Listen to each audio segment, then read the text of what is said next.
Hello everyone and welcome to our channel.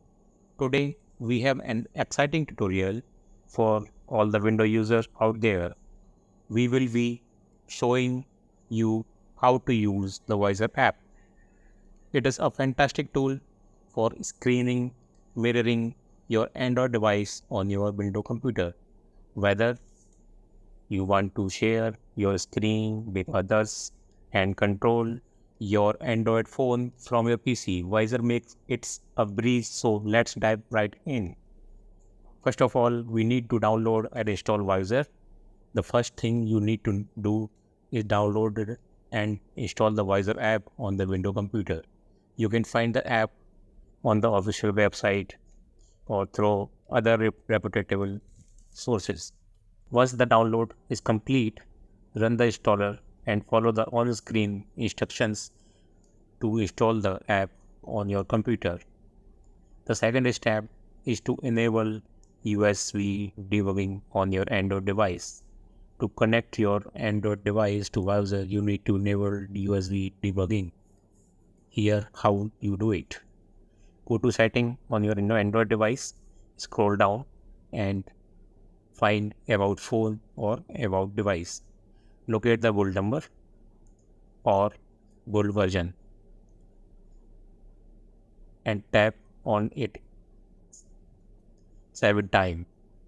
This will enable developer option.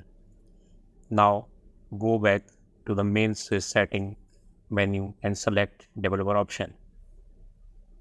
Screen down and find USB debugging, toggle it or enable it. Next step, to connect your Android device to Vysor. Once USB debugging is enabled, you are ready to connect your Android device to Vysor. Find these steps. Connect your Android device to your Windows computer using a USB cable. Launch the Vysor app on the computer. You should see the Vysor window open up.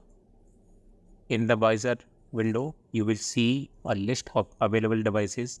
Select your connected Android device from the list. A prompt will appear on your Android device asking for permission to allow USB debugging. Tap Allow to proceed. Vysor will now establish a connection with your Android device and you will see your device screen mirrored on your computer. There you have it. You will learn how to use the Vysor app on Windows to easily mirror your Android device screen on your computer. Now you can share your screen, control your device, and perform various tasks easily. We will hope that you find this tutorial helpful. If you did, don't forget to give this video a thumbs up, subscribe to our channel for more tech related content. Thank you for watching and we will see you in the next video. Thank you.